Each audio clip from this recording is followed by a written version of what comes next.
Hello everyone and welcome to my channel. My name is Crown and today we are going to have some more stories that I hope that you will enjoy. But before we start, it would be so much appreciated if you would subscribe to the channel, like the video if you enjoyed it, and maybe leave a comment down below. These simple clicks would mean a lot to the future of this channel and really reward the effort that I put in every day. And now, without further ado, let's go! First story. You never had your car. This past Sunday, I decided to take a track day at a regionally known drag strip during a no prep event. If you're not from the car scene, just Google what is no prep drag racing for a full understanding. My partner and I took 2 pickup trucks with 2 car trailers, with 3 cars in them along with tools, spare wheels with tires on them and so on. I brought my 1996 Honda Civic hatchback, which, without going full car nerd, has an engine swap and a lot of work done. It's quite fast for a Honda, but really just a toy. I also brought my Nissan Laurel, which is imported from Japan and was never sold in the United States. The car is primarily a drift car, but with 30 minutes of work it can be changed over to a drag setup. My buddy brought his 1996 Mitsubishi Eclipse GSX. We were running all day making small wagers with those at the track, and together we were up just over 20k on the day from wagers. Around 8 PM, with the track closing at 9 PM, I had the douchiest of chads approach me and engage in a typical smack talk about how my cars are slow and how incredible his car is. Yada yada yada. After being goaded numerous times, declining a 10k race and really just trying to pack up for the day, this jerk decided to insult my wife in a rather derogatory and misogynistic way. The comments were both disgusting and about how a woman doesn't belong on a racetrack. I thought for a second before responding. Then I said to our entitled jerk, "Since women do not belong on a racetrack, why don't you race her in the Laurel?" "10k, bro. That's easy money. Let's go." No. If you're racing her, it's going to be for titles. Known in Hollywood as pink slips or just pinks. "Hell yeah, I'll take your car." He starts laughing and further insulting my wife to his cronies. We shook hands, pulled out paperwork and found a track official to hold both sets of paperwork before getting ready for the run. One single 1/4 mile race for both cars. The tree turned green, and they blew off the line. The jerk pulled slightly ahead out of the gate, and you could just feel the misogynistic comments he was saying to himself as he flew down the track. About halfway down the track, wife caught up to him and surpassed him, finishing the race with enough room to parallel park an F-250 between them. My wife pulled back into our still smiling and laughing, excited over her win as it was only her 3rd pass on the track for the day. I went to the staff member to collect paperwork without problem and then went over to the jerk's stall to collect our car. As we turned the corner into the stall, the jerk yelled, "Heck no, I'm not giving my car to a woman. She got lucky. 2 out of 3, screw this." And all that stuff. And all of his friends were laughing at him and making the "you got beat up by a girl" jokes that were popular in middle school. I noticed the keys were still in the car, so I quickly reached into the car and snatched them. After grabbing the keys, I was sucker punched by the jerk, and I did defend myself. I did not engage in a full-on brawl, merely defended myself after giving it one good swing. Track officials separated us and the jerk started screaming to the staff that I was trying to steal his car and saying he was going to call the police. You see, in my state all pits are legal at the track, as it's no different than pitting on a horse. Taxes are paid on the pit, and in the event of a slip race, taxes are paid on the vehicle through the DMV. The jerk's threat of police held no power. He continued to scream for another 15 minutes, not letting anyone else get a word in. And finally, the owner of the track came by and ordered the jerk off the property, or he would call the police for a trespass order. Owner also informed the jerk he was banned from the track for the rest of the year. We returned to our stall with the keys in hand and waited for the jerk to leave. And having no choice, he left without his car. This morning I was served with a $100,000 lawsuit from this jerk. Turns out, he had taken a $100K loan to build this race car and still owes almost all of it. According to his suit, the loan was taken in July of last year. This guy not only lost the race fair and square, which he knowingly bet his car on, but decided to litigate against me, not my wife. I can only assume this is due to the jerk's blind rage and misogyny. Before anyone asks, he lost a 1969 Pontiac GTO with a specialty engine in it from Texas Speed and a whole lot of other engine upgrades. The engine alone retails for $45,000. Checking the prices of a stock 69 GTO, they seem to be between $60 and $70K, so I'd assume this car is worth $75 to $80K. Update. You see, the entitled douche? Chad Chaddington III decided to file a frivolous lawsuit which cost me $500 to have my lawyer get it thrown out before the week's end. However, you see, Monday we filed our own paperwork. First, we started with the PPOs for both myself and my wife. We then filed a defamation suit that also seeks legal fees as well as missed income due to time spent at the courts. The suit in total was for $18,000. I own 4 businesses and make on average $1,380 an hour. And my wife makes around $300 an hour. Today we went into court over the PPOs. My wife and I decided to take the GTO to court, and as I parked in the parking lot, I saw Chad getting out of his car directly across from us. Chad looked like steam should be coming from his ears, but he did manage to not say a word. After about 70 minutes, the court called our cases for the PPOs. Chad wanted a hearing. Through the hearing, the whole story was told and a judge was very interested in Chad's physical aggression and threats. Chad also brought up the fact that the court threw out his lawsuit for theft and stated he's going to lose his house because he cannot get justice. The judge called for a recess and returned 15 minutes later with the now dismissed lawsuit filed by Chad. According to Chad's lawsuit, he was forced into the bed via threats of violence. After about 15 minutes of Chad explaining how he was in fear for his life as I threatened him repeatedly, it was now my attorney's turn to speak.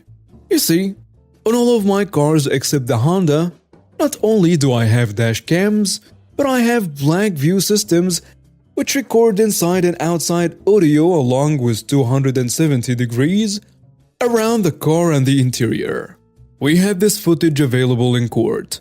The footage directly contradicted Chad's sob story. After the video finished playing, the judge ruled for 3 years PPOs against Chad for both myself and my wife, a $5,000 settlement, and he found Chad in contempt of court for perjuring himself. Eventually, Chad was sentenced to 7 days in county lockup and a $3,000 fine for his lies. Please, fellas, leave the misogyny in the 1950s. Next story. Do not let me go to the medical room. Enjoy cleaning up after me. This is actually my mom's story, but I thought it belonged here, so here goes. My mom was a pretty good student, mostly B's and C's with the occasional A. She would never use the toilet or medical room just to go out of lessons. Her French teacher, I will call her Witch, had favorite students that she was nice to and acted like the rest weren't there. My mom was not one of her favorites. The last lesson on a Friday was French. My mom was feeling nauseous, but she didn't think it was anything, so she just brushed it off and went to her last lesson. About halfway through the lesson, it got worse. She was feeling dizzy and hot, and her friend, who was on the desk next to hers, leant over and asked if she was okay, because she was just going bare. So she raised her hand and asked to go to the medical room. And of course, the witch thought she was trying to get out of lessons. She gave her a short lecture on the importance of staying in class. 5 minutes later, my mom put her hand up again and asked to go to the medical room. And again she said no. She put her hand again, and this time her friend backed her up and pointed out that she was going pale. And the witch told my mom to come up to the front of the class to her desk. So my mom did. And the witch then got right in her face and yelled at her to not make another sound, and if she did, she would get an after-school detention with her. The witch then pointed to my mom's seat, told her to go and sit down. About 10 minutes later from the end of the lesson, my mom got that feeling you get when you know it's too late, and she threw up all over her desk and the floor. The witch looked shocked when it happened, and there were still 10 minutes left of the lesson, so the witch had to clean up her desk. My mom did not find it funny at the time, as she had just thrown up and felt very ill and sorry. But now she remembered it and she says it was definitely worth it to see the look on this witch's face when all this happened suddenly. Next story. Yeah, sure. I'll come back with ID. I only live around the corner. I'll give a little bit of context first. I live in the UK, where it's illegal to operate a petrol pump if you're under the age of 16, and you can take your driving test from the age of 17.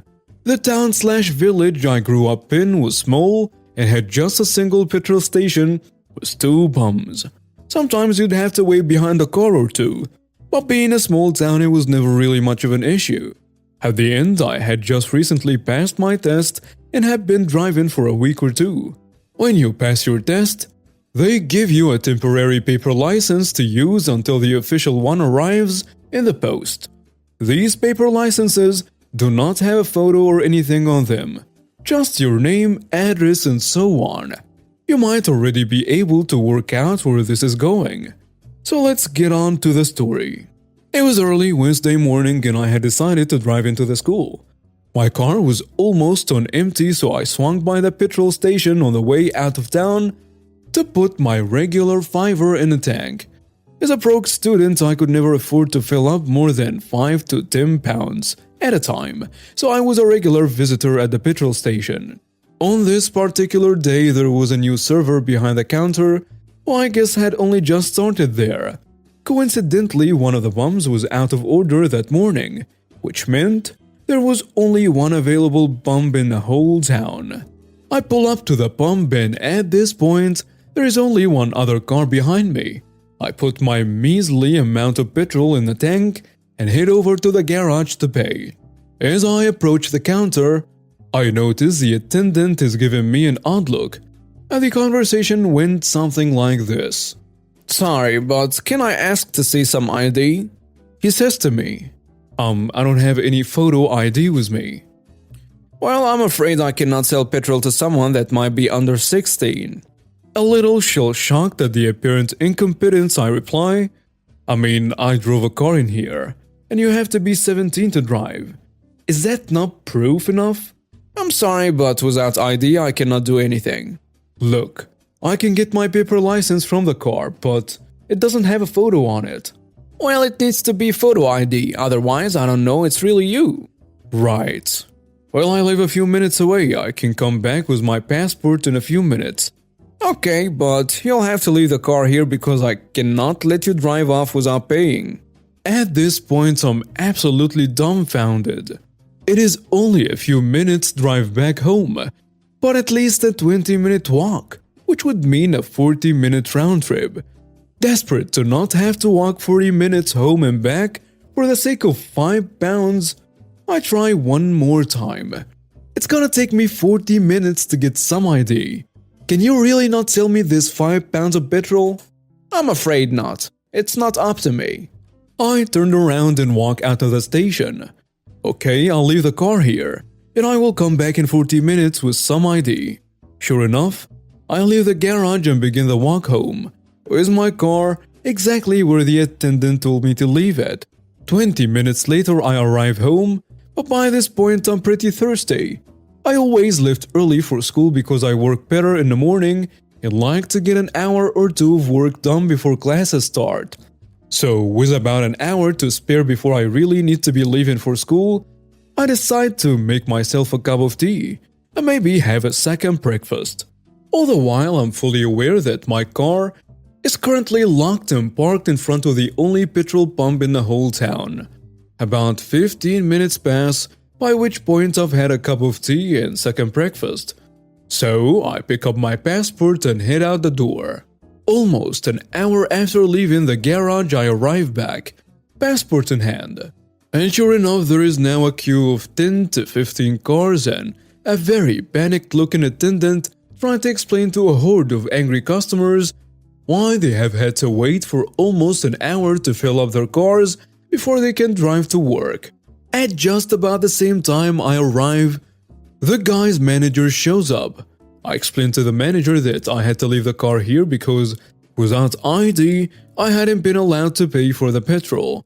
And without paying for the petrol, I hadn't been allowed to drive the car anywhere. Long story short, they ended up issuing over £200 in free petrol to the waiting customers, and I was never again asked for an ID. Edit. A lot of people seem to be asking why I didn't just drive off and leave the money with them, or why I didn't call the police. Well, I was young and ignorant. I didn't want to drive off for fear of repercussion, and I was always brought up with the understanding that you only call police for an emergency and so on. The issue did not seem important enough to involve the police at that point. Also, it was the only petrol station within about 5 miles. So I guess I did not want to get banned or whatever. For those asking, yes, it was a standard UK pump where the attendant authorizes before pumping and you pay after. I did not realize that was so unusual elsewhere. When you pass your test, you can hand over your provisional, which they send off to the DVLA with the relevant paperwork to get your full license. Your pass certificate acts as a temporary license in the interim, and is all you're supposed to need. Otherwise, you have to do all the paperwork and send it off yourself. Next story. The police will deal with this. This is my manager's story. We'll call him Bruce. He has been managing both my and another location's Mondays. With last night being his official last night before coming here permanently, Bruce is a funking boss. Puns be fun. So this is awesome. But evidently he just had to go out with a bang. He was regaling me with a take about the cops being called, so I had to ask. Bruce was trained as a manager at the other Wriggle Road location, covering at our Mindy's fast food guru frequently, always letting us know just how horrible working at Wriggle Road is. Always, because we're dying to know. Bruce was sitting around cleaning things he's cleaned previously, waiting for any of the 4 scheduled employees to show up, and no one did. The general manager gives him the go-ahead to 86 the store, shut her down. As he's wrapping things up, dishes, mopping, fryer filter exchange and clean, etc., a lady pipes in through the drive-thru demanding to speak with the manager about fully replacing her meal because we're idiots. No other specified reason. Bruce goes, "Ma'am, I'm sorry, Mindy's is closed right now. You'll have to come back tomorrow." "Funk that. You order my order or I will." Unintelligible, but she said order 8 more times. Radio silence. "Hello?" Bruce continued his calm, "Ma'am, we're closed, I'm sorry. I'm the only one here." Now the drive-thru lady was super peeved, saying, "If you ain't dealing with this, the police will. They will deal with this." At the sound of this, Bruce stopped listening to all else, took his headset off, and continued closing down. 5 or 10 minutes later, the police call the Mindy's store number, which Bruce picks up, and he decides right then and there that yes, the police will deal with this. This is the Phoenix Town Police. There is a report of an issue in the store. Bruce began to not just explain-ogize for the wasted time, explaining the real situation. A belligerent customer who, by the way, is still in the drive-thru.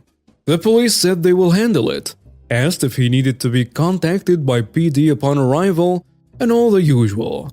Good old Bruce was content to just watch 3 patrol cars swarm this lady and her friend, watching one cuffed and the other needing a ride home. He grabbed his banana board and literally rode off into the sunset. Edit.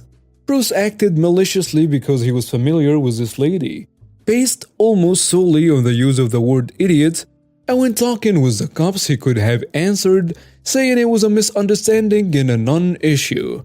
He knew she was relentless, he knew she had a face for radio. He bet the over on the fact that this lady will be hauled off if the cops actually came. And now we have reached the end of today's stories. Thank you for watching and see you next time.